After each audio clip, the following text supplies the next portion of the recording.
Hello, everyone. I am Behruz Qamari Tabrizi. I'm the director of Sharmin and Bijan Mossavar-Rahmani Center for Iran and Persian Gulf Studies.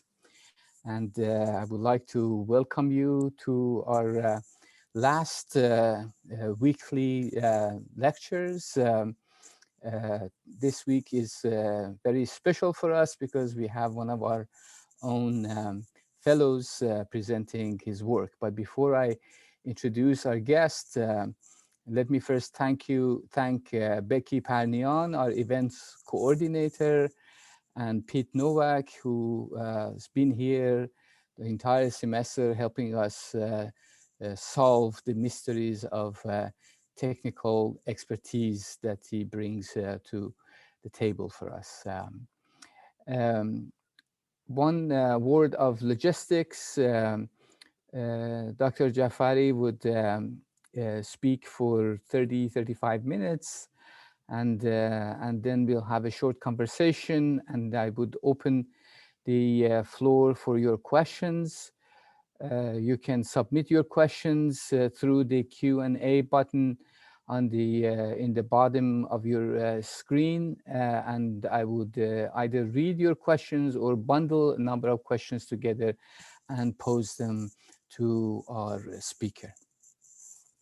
Dr. Peyman Jafari is currently an associate research scholar with the Mossavar-Rahmani Center for Iran and Persian Gulf Studies at Princeton University, where he is completing a book manuscript on the history of state, capital, and labor in the Iranian oil industry from 1973 to the present time.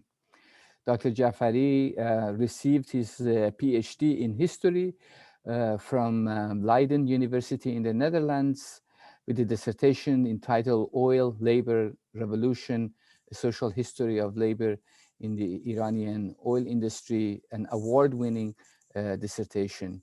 His research focuses on topics related to history of energy, labor, revolutions, social movements, and political economy. He has published 2 monographs in Dutch and German. The titles of those books are The Other Iran, From the Revolution to the Present, in 2009, published in 2009, and The Other Iran, a larger volume, History and Culture from 1900 to the Present, which was published in 2010. He's also the co-editor of Iran in the Middle East, Transnational Encounters and Social History, which was published by I.B. Torres in 2015. And of course, hot out of the press, co-edited volume, Worlds of Labor Turned Upside Down, Labor Relations and Revolutions in Global Perspective. Today's talk would be a part of a chapter that he contributed also to this edited volume. His articles have appeared in various peer-reviewed journals, including Labor History, International Labor and Working Class History, Workers of the World, International Journal on Strikes and Social Conflicts. Without further ado, it's my pleasure to give the screen to my colleague, Dr. Peyman Jafari. Welcome, Peyman. You're on mute, Peyman. Yes, sorry about that. Thank you for your kind words and introduction, Behruz. And I also want to thank Becky Parnian and Pete Novak for their eternal help and assistance with these events. Let me first start with some general remarks on the volume we have edited on revolutions and labor relations from a global and comparative perspective as a way of introducing the volume. As you probably all know, there has been a renewed interest in revolutions in the last decade, particularly after the 2011 Arab revolts. And this has also generated an interest in discussions on the historiography and the theories on revolutions. And as a way of heuristic overview, I think it is helpful to, let me go to my slides here, helpful to, let me see, okay, how can I, yes. Okay, it is helpful to work with the 4 generations divisions in revolution studies made by Jack Goldstone. The first generation of revolution studies was very descriptive and basically saw revolutions as an aberration from the existing social equilibrium. Then in the post-Second World War period, there was the second generation of literature focusing on psychological and functionalist explanations of revolutions, mainly as a reaction to modernization in the global South. Exponents of this literature are Barrington Moore, Theda Skocpol. Those are exponents of the structuralist approach that developed in reaction to this more psychological take. And they emphasize basically how state breakdown emerging out of the structures of class and the international state system lead to revolutions. And I think interesting enough for our talk, the Iranian Revolution was basically one of the events that exposed the weaknesses of this approach, because there was no state breakdown, as Theda Skocpol, who had just published a book on this, on Russian Revolution, China and elsewhere, explaining why the Iranian Revolution was kind of a deviation from this. And then in reaction to the structuralist approach, the weaknesses of the structuralist approach, we get the 4th generation of the last 2 decades, I would say, which is multi-causal, looks at economic crisis, systemic crisis, cultural factors, collective actions, symbols, and emotions. So in general, although it is multi-causal, it very much focuses on agency as an explanatory factor. And if you think of Charles Kurtzman's work on the Iranian Revolution, I think it very much fits within this 4th generation.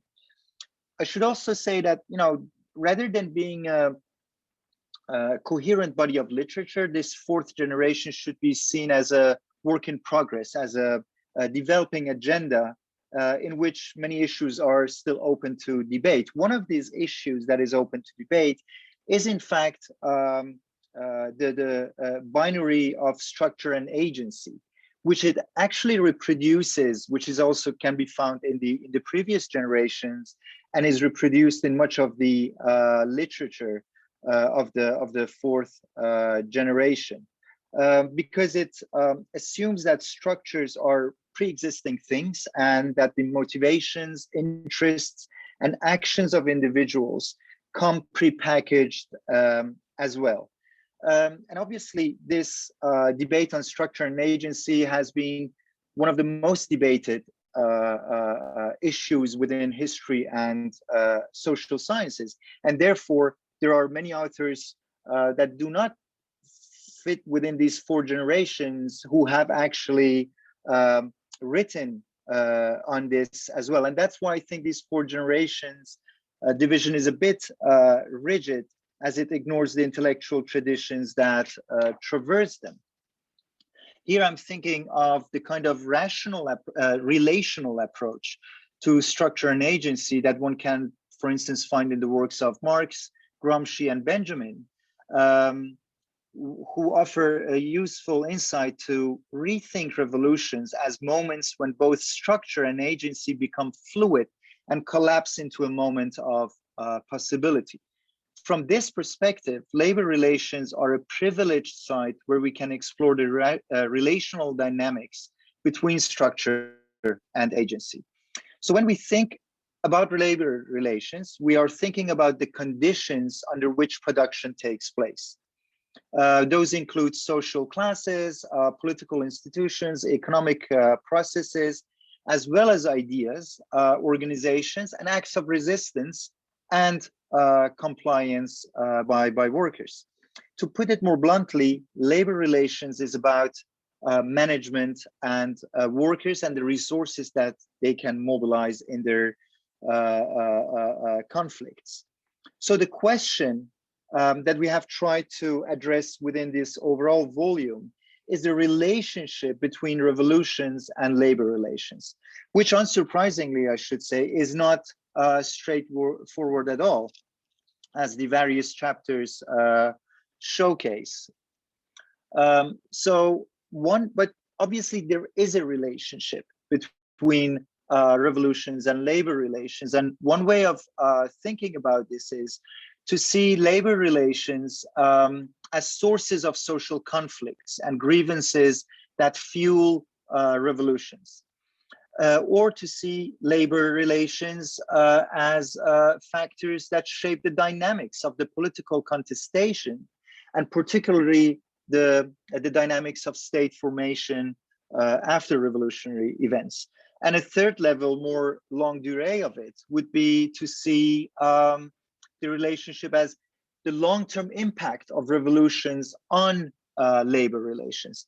So in my own chapter in the book, I have tried to address these three levels by focusing on the history of the Iranian Shuras.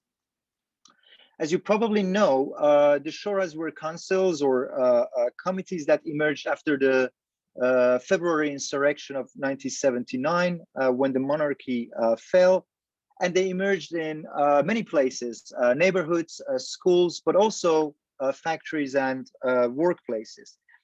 In essence, shuras were grassroots institutions through which workers made collective decisions and made attempts to control both production and the administration at their workplaces. And in that regard, they are very similar to the workers' committees that emerged during the Russian Revolution or the Italian Biennio Rosso, the Spanish Revolution, and many other revolutionary events in the 20th century. So from this perspective, the Shuras are an excellent place to start exploring the relationship between revolutions and labor relations, given their revolutionary attempts to actually challenge the existing labor relations in the workplace. But I would want to add that there are three more reasons for studying the history of Shuras. First, despite their importance, there is actually very little written on the history of the Shuras in Iran. The only book monograph length that comes to mind is Asef Bayat's Workers and Revolution in Iran. Secondly, the historiography of the Iranian Revolution is very much dominated by political and state-centric perspectives. And I think we are in dire need of more literature on the social history of the Iranian Revolution. And thirdly, much of the historiography of the Iranian Revolution takes this broad general sociological approach. And I think also there we need more specific histories that look to particular places, to industries, social groups. So kind of micro histories that obviously can be used for rewriting national histories and also global histories. So to address these issues, I have explored the revolutionary dynamics in the specific setting of the Iranian oil industry, using newspapers, official documents, oil workers' leaflets and reports, memoirs, and oral history. And what I want to focus on in this talk on the Shuras is a bit looking to the pre-revolutionary labor relations that existed before the revolution erupted, the ideological articulations in the Shuras and their activities, and also how these fed into the more general contestation between workers and the state, and how they shaped basically state formation in those critical years. So let me say something very briefly about labor relations before the revolution, and I'm here borrowing from Asif Bayat's writing, in which he says in the small establishment, what dominated was mainly this semi-craft management between shagird and ustad, like if you want patron and client, the students, so small workplaces basically. And then you had obviously the medium establishments in which more traditional management was dominant. So without basically the intermediary role of professional managers. So the boss basically controlling the work relations in the workplace. And in large establishments, we had modern rational management, inspired by Taylorism and those concepts. And I think these modern rational managements, the closest you can find was basically in the Iranian oil industry, with more than 70,000 employees.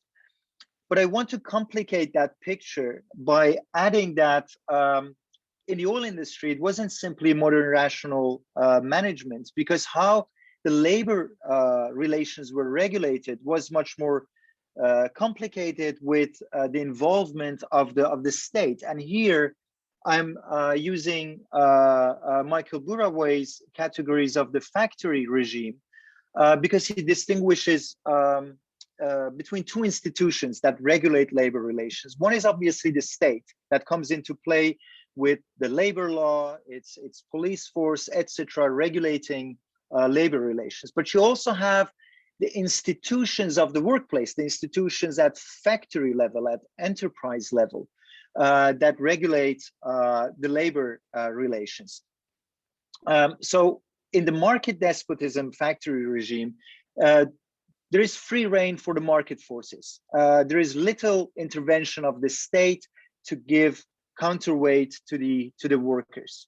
In the more hegemonic factory regime, you have basically the apparatus of the factory, but there is also the state that intervenes with collective bargaining regulations, labor law, to give some protection to workers. So it's not only based on coercion, but also based on compliance, so hence hegemonic. And in the bureaucratic despotic regimes, of which you can emblematic are the former communist Stalinist regimes, in which the factory apparatus and the state apparatus basically fuse together. So there is much control of the state also within the factory. And if we think of the Iranian oil industry, which is mainly described often as, epitomic of this modernization project in Iran, was not only hegemonic, it was basically a hybrid formation between hegemonic and the bureaucratic despotic model.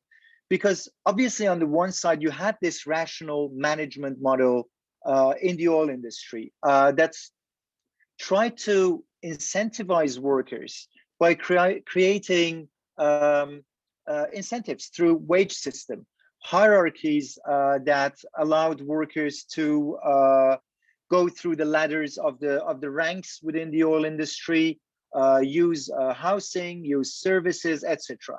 It was definitely there, and hence that hegemonic element was there. But there, even I should say, this did not only create compliance, but also lots of grievances, because those same hierarchies that were created, for instance, between kargars and karmans, blue collar and white collar workers, if you want, those divisions were so rigid and strict because they could not use each other's neighborhoods.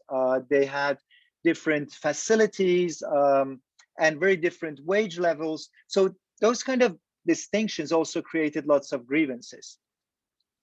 But to come back to the bureaucratic despotic elements in there, the state was very much present, in fact, within the oil industry, because there was, for instance, collective bargaining. but the representatives were vetted by SAVAK, the secret police force. And the SAVAK had its agents and headquarters within the oil industry because of its sensitivity. And also other regulations. In 1975, for instance, the Shah obliged all white-collar workers to join the Rastakhis party to kind of show their allegiance to the state. So this all created lots of presence of the state within the factory.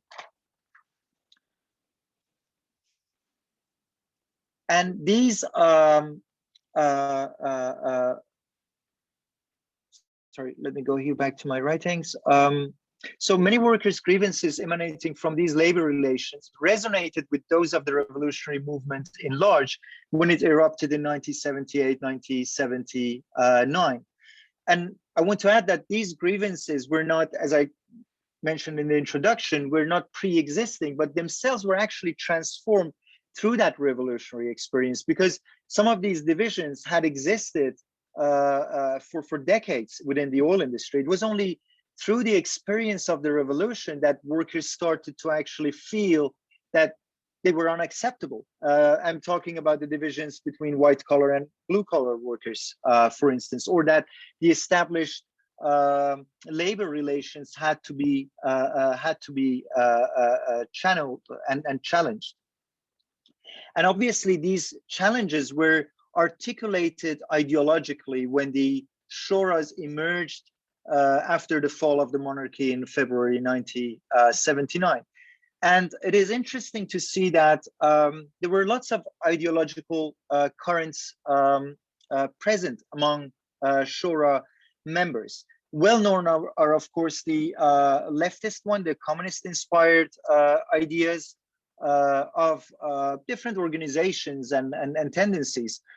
For one, the Tudeh party, which was more ambivalent towards the Shuras because it saw trade unions and recreating trade unions more fitting to this stage of the revolution, and basically opposed the Shuras as institutions that would take over power. You had more radical organizations like the Fadayin and the Council Communists, of which you see one of their publications there above. But interestingly enough, because often the assumption is that against the communist trends, you had the Islamist trends. But within the Islamic currents, there was lots of distinctions and variety as well. So because Shuras really became the buzzword of the time, you saw lots of publications also from Islamic currents on the origins, the Islamic origins of the concept of Shura in itself, and also what it meant. What did it mean to create these Shuras? What was their power vis-a-vis the state? So you had people who were inspired by radical thinkers like Shariati, who were very much close to the ideas of the left, that the Shuras had to take power in the workplace by themselves. You had more Islamist populists sympathizing with Ayatollah Khomeini, who acknowledged the existence of the Shuras, but didn't think they should take power, but should really work with the clerical power to kind of reorganize society, and also not to be pulled down in class struggle and contradictions between workers and managers. You had a bit more conservative trend, for lack of better word, the Maktabis, who very much more opposed actually the Shuras and favored Islamic associations instead of them to collaborate with the Maktabi managers. And then you had really the Islamic liberals, of which, for instance, Abdul Ali Bazargan, the son of Mehdi Bazargan, wrote a book arguing that, yes, Shuras should be places for participation of the population, but they shouldn't take over power from technocrats in the industry. So you had all of these different ideological struggles going on within the Shuras. And it is important to note that despite their different ideological differences, many members of the Shuras were actually cooperating together on the ground for most of the time. But the ideological differences deepened and developed mainly in relation to the intensifying confrontation with the post-revolutionary state, which itself was in a fluid process of formation. On the one hand, you had, for instance, the Council of the Islamic Revolution that had been put in place by Ayatollah Khomeini and was supported by neighborhood committees and the Islamic Revolutionary Guards Corps, the Sepah. But executive power lied in theory with the provisional government led by Prime Minister Mehdi Bazargan. And after December 1979, executive power shifted to the president, Abul Hassan Bani Sadr, until he was ousted in June 1981 after a conflict with Khomeini. And from the moment of their inception, the Shuras were confronted with this fragmented state apparatus. Their conflict developed in three distinctive phases in the following 3 years. And I'm being very schematic here because I don't want to pull you into too much details.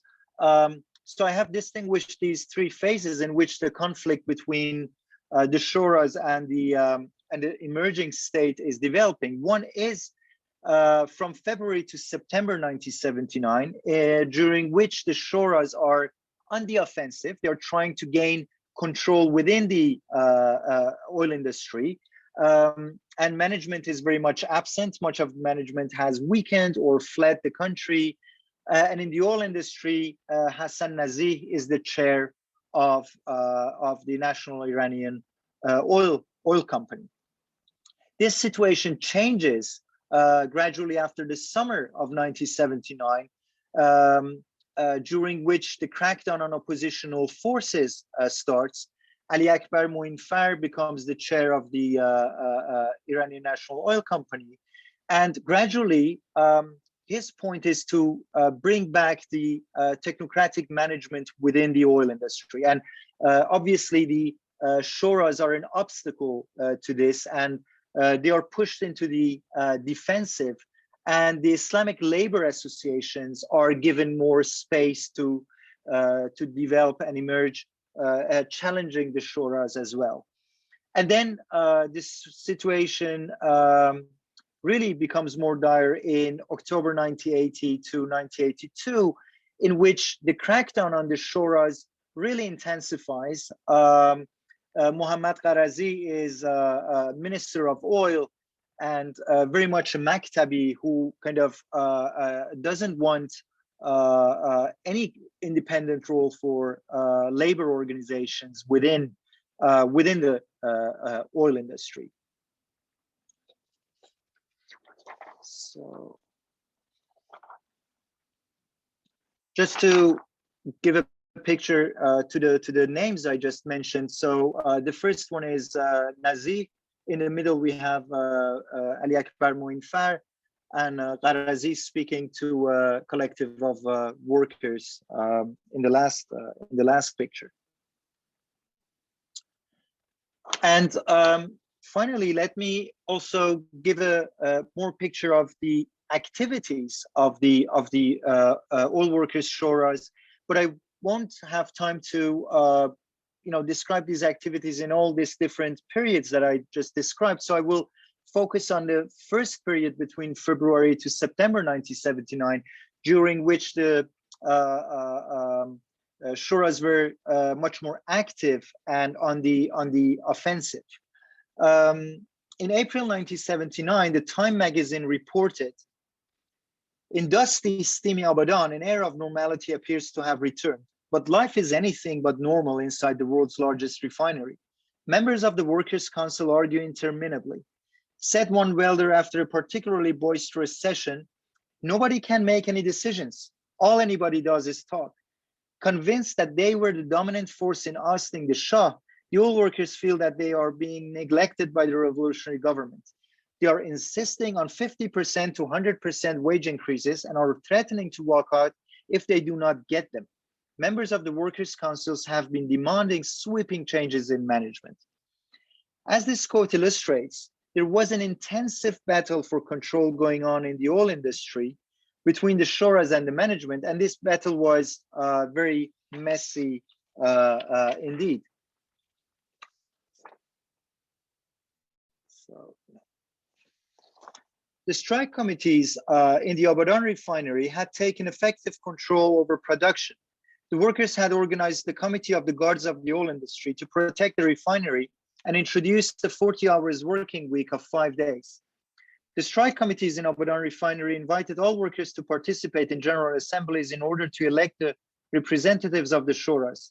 Higher wages, better and cheaper housing, retirement benefits, participation in management, and the purge of senior Ancien Regime employees were the most important demands raised by the Abadan oil workers. And this experience was replicated in the oil fields and other refineries as well. What was important is that most of the Shuras brought together blue collar and white collar workers. As I already explained, there had been a huge difference and inequality between those groups. So one of the main demands of the Shuras was actually transcending and addressing these inequalities. But it was also important because it added technological kind of know-how to the Shuras that was needed to control production and administration in the oil fields and in the refinery. In Abadan, the Shuras had become so powerful that the management actually resigned in April in protest, and only 2 days after was brought back by the chair of the oil company, Nazih. And after this event, the situation started really to shift as the role of controlling the production diminished, and the Shura in Abadan refinery became more into a participatory role in the administration. But interferences with the management's affairs continued and created tensions. In some of the refineries, the Shuras took almost total control over production and administration. This happened, for instance, in the Pars Oil Company, which was Iran's first and only private refinery. After February insurrection, its 500 employees established a Shura of 7 people and 7 subcommittees that took control of the refinery, and they had also the demand of nationalizing that company. And when the management and the oil company refused, they went on strike and actually took over the control of the production, sold refined products for themselves, and forced the oil company basically to nationalize and integrate them within the overall structures of the oil industry, because then they could also benefit from the services that other oil workers were having. I think I have to wind up, so I'm skipping other examples that demonstrate this really activities, grassroots activities at the workplace level. But let me just mention 2 other organizations that emerged in that period: the General Shura of the Oil Industry employees, mainly based in Tehran, that brought together a variety of oil workers and connected the different Shuras. And you had also the General Shura of the Ahwaz oil employees in the south, that was more dominant in Khuzestan in the south, to bring to coordinate the various activities of the oil workers in the south. And in the second phase, as I just mentioned, the oil workers were pushed into the defensive. And in the last phase, after the start of the Iran-Iraq war, really the crackdown on the Shuras started. And finally, the Shuras in the oil industry were banned on 30 January 1982, with disbanding the Shura of the oil industry employees. And I think the war played an important role in this development through a number of factors. First of all, the oil industry really caused physical destruction in the main locations of the oil industry that were in the south. So those most active oil workers that were participating in the Shuras had to flee the region, had to move to Shiraz, to Tehran, and to other places. The war also increased nationalist and religious sentiments and distracted from social issues and helped to securitize the workplace. So Basij units were established within the oil industries. You see one of the Basij units getting training in the oil industry. The war also gave a pretext for increased repression and purges of dissident voices.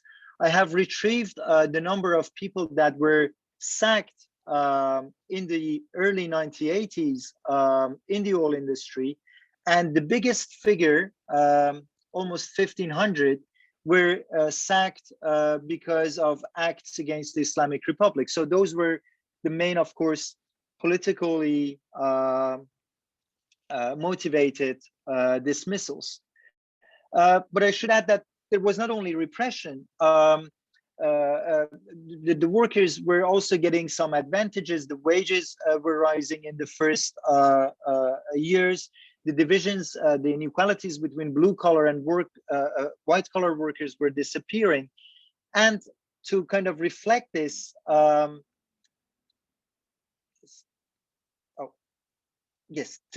reflect this, the state drafted a law for the Shuras, incorporating them into this more corporatist model in which the Shuras did have no controlling role on production, but could participate in the overall structures of the Islamic Republic. I have some few words to say about how this could relate to the more global perspective and comparative perspective with which I started, but I will leave that to the Q&A section. Okay. Thank you so much, Peyman. This was such a tour de force of Shura movement, particularly around 1979.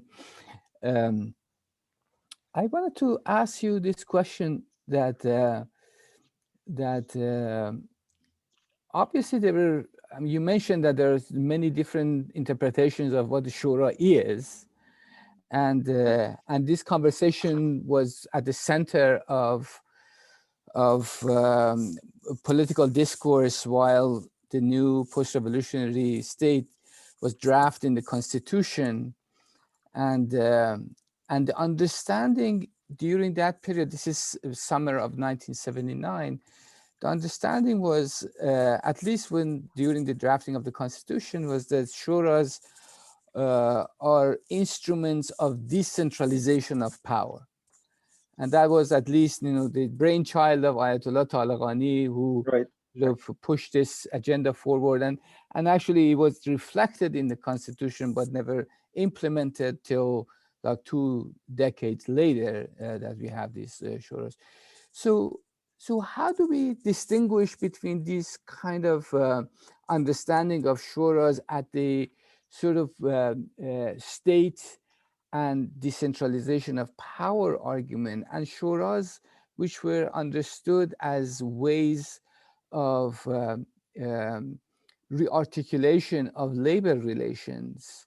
Because this is a very specific case that you're looking at, that Shuras are basically concerned with the control of production, control of distribution, and management of the factory sites, and of course then those are immediately incorporated or co-opted by the new state as Shura-i Islami, and then this sort of, for a while we have these competing kind of Shuras in every factory, Shura-i Islami and Shura-i non-Islami, and but there I wanted to sort of unpack a little bit these different sort of conceptions of Shura, because sometimes Shura is understood in its specific labor context, which is closer to a sort of radical notion of unionism and control and of production and decision making in production, and sometimes is understood as a scheme of decentralization of power at a sort of state level. No, you're absolutely right and correct pointing that out, because first thing I think is important to acknowledge is that this whole debate on the Shuras did emerge because of what was happening on the ground. Like, people in the neighborhoods, in the villages, in cities, creating all these Shuras, and also obviously in the factories. So there was lots of debate of what to do with this. And the whole concept of Shura was first definitely within the more Islamic kind of circles, defined in the general terms that you are using or referring to, like, decentralization, creating the possibility of popular participation. But immediately that kind of created discussions within the Islamic circles, because if there was this decentralization, how was this to relate to the centralization of power that was taking place within the state at the national level, particularly around, Ayatollah Khomeini, the Council of the Revolution, etc. And it was really because I've read through all these publications, really books and articles that were coming out, and it really boils down to the issue how they relate to Velayat al-Faqih from the Islamic perspective. And there you get the more divergent ideas. First of all, most of the Islamic currents emphasizing that, we should be in favor of the Shuras because they confront both Western ideas of liberal democracy or the trade unions when we are talking specifically about the workplace, but also the Eastern ideas of, communism and workers' councils, etc., because they are rooted within the Islamic tradition, Shuras. But then, okay, if they are rooted in the Islamic tradition, which tradition? Does it mean that they can make their own laws? Does this participation mean that they can kind of come up with their own ideas? And some indeed say they can do that. So, for instance, Hossein Irani, the publisher of one of these books, is within that kind of radical Islamist trend that says, yes, Velayat al-Faqih is fine, but Velayat al-Faqih has always needed political legitimation by the population. And it means that they have to participate and take decisions. But there were others, particularly within that Maktabi kind of circles, who said, no, laws are made by God. And so if the Shuras are there, also decentralization should be interpreted as execution of the policies made by the representative of God, being, the Wali al-Faqih, and then that's on that level. So I think you're right to pointing out to that decentralization dynamic, but I think underlying that was more this debate on decentralized to do what? To take kind of initiative on their own, or more as executive branches of the national state. And I think I'm focusing a bit on this because we do know the experience of the left, and because the left has been dominant in the articulation of the Shuras. But I really find it interesting how lively these debates were among the Islamic forces. And I wonder also, because at the end I mentioned the impact of the war. And I think if the war hadn't had happened, that perhaps could have created an opportunity in which these debates within the Islamic circles would have come to the surface much more freely and rigorously, and other kind of alliances would have emerged in that period, were possible at least. Yeah, no, that's so fascinating. So we have a question about your archival material. How do you access these material, and where are they located? Are there like possible access to like minutes from meetings that happened Right. on factory floors or in the refineries in Right. Abadan? Well, that must come from a historian. Well, to be honest, we don't have enough sources. Let me start by that on the Shuras. And this has to do, first of all, I think, with exactly the wave of repression with which they were confronted. So lots of that material has been lost, and many of the activists of the Shura either fled the country or were arrested. So that hasn't, we don't have enough of it, but there is definitely pamphlets, leaflets, their communiques that they were writing that I have been able to locate at the archives, the National Archives in Iran, the archives of the Islamic Revolution in Tehran, but also by my oral history work, just interviewing workers and getting documents from them, and a variety of publications, both leftist and Islamic publications at the time, newspapers that were produced during those years, have been helpful to kind of retrieve these points. Are there material at the institute in Amsterdam? As well, not particularly on the Shuras, on the labor movement in general, and in some of them there are great collections that have, for instance, the collections of the communist organizations in Iran that have definitely leaflets and others. And again, you can find reproductions of these leaflets within the newspapers of the left that are both there, but also our own library here at Princeton University is a great place to begin with. Okay, very good. We have another question about the Shuras, labor Shuras in Abadan and in Khuzestan, and the ethnic Arab nationalist movement, because as we know, this was one of the very first actually ethnic conflicts that broke out after the revolution. Was there any connection between the Arab ethnic grievances and the labor shuras and movement in Khuzestan? I'm for a moment going back because I can show something that I skipped here.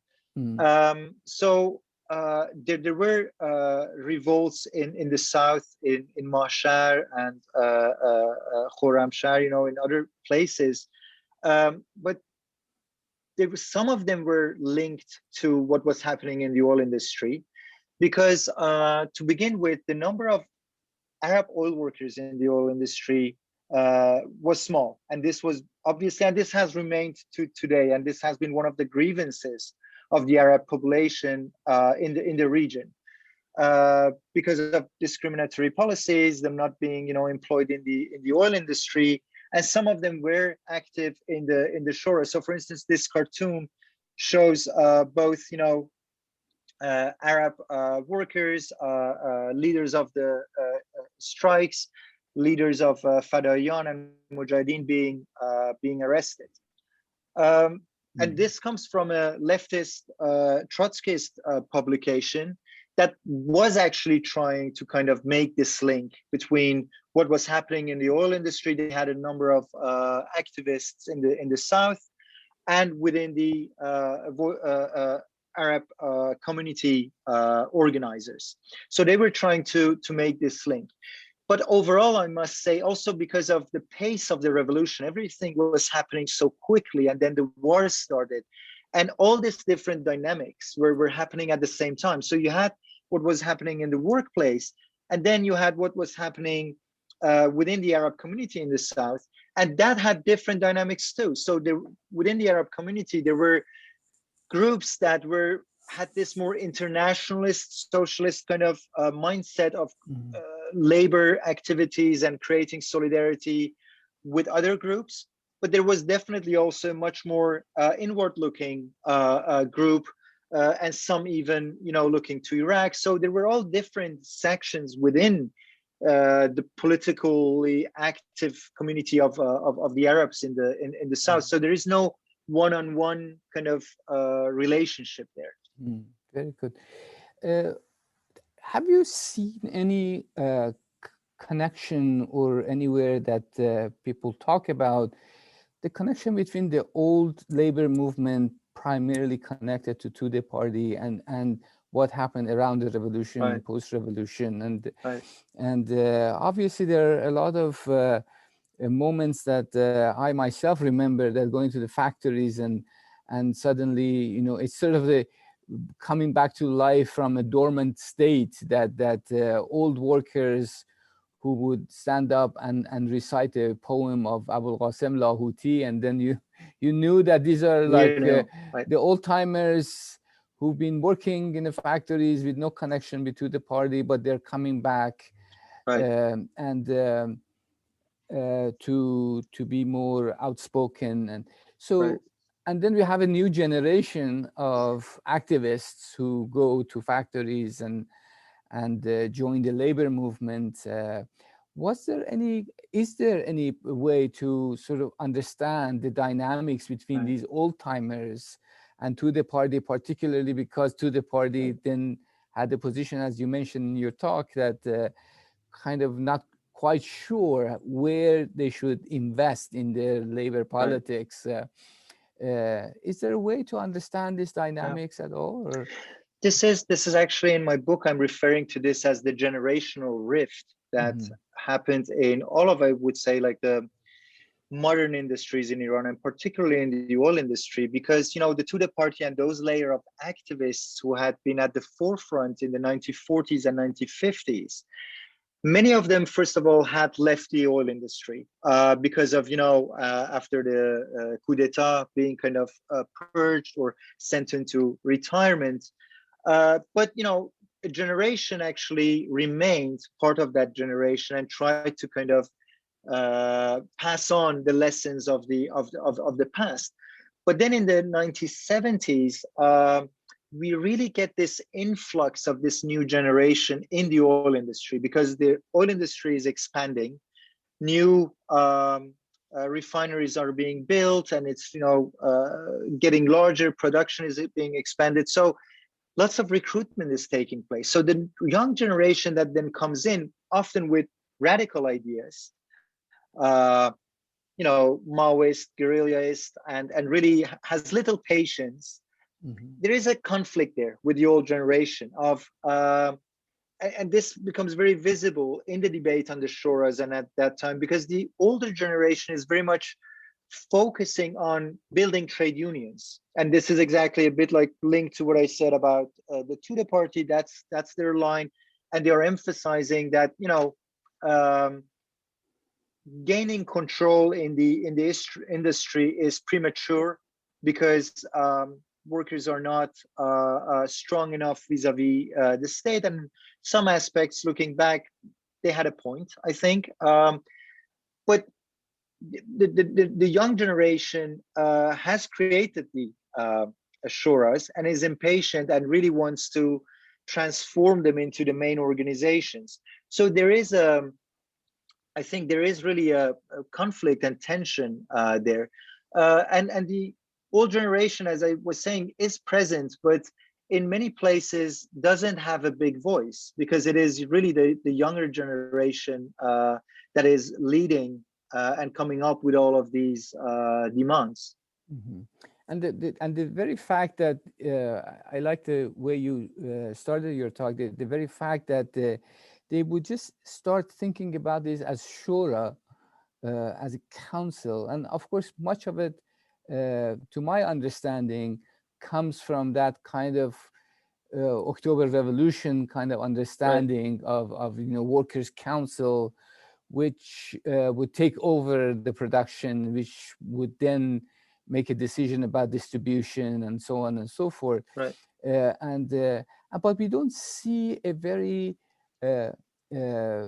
sustained movement for unionization of workers, because the Shura fundamentally is a different kind of phenomena from unions, and yes, that's a kind of an interesting kind of way. It's also a theoretical kind of weakness that surfaces at that time, because there is even confusion between the role of the unions and the shuras. Some thinking unions are the same as shuras, or shuras are the same as unions, or at which point do you build the one and the other? And I think this has also to do, if you look to the literature of the left in Iran before the revolution, there are not many publications on shuras, on even those experiences in depth. Yes, like as slogans of the Russian Revolution and so on, but really studies of them, of how they had functions, their problems. How do you run an economy if you have workers who do not have the technological kind of know-how, for instance? Do you need to maintain those managers or technicians? What kind of relationship do you build? These were all kind of delicate discussions that were not dealt with before the revolution, because most of the left, again, in contradiction to that older generation, was busy with armed struggle, basically, and was delving into the practical issues involved with armed struggle and not what was happening in the workplace. So I think that's really one of the weaknesses, because then when it becomes a debate, the activists find themselves having to address these problems and also organizing and having a conflict with the state and running into 10 directions and trying to combine all of these fronts. And that was immensely difficult. That's fine. We are running out of time, but we have a question on how effective were the leftist groups really in shuras, and what are examples of a very sort of tangible influence that the left had on any shuras? Right.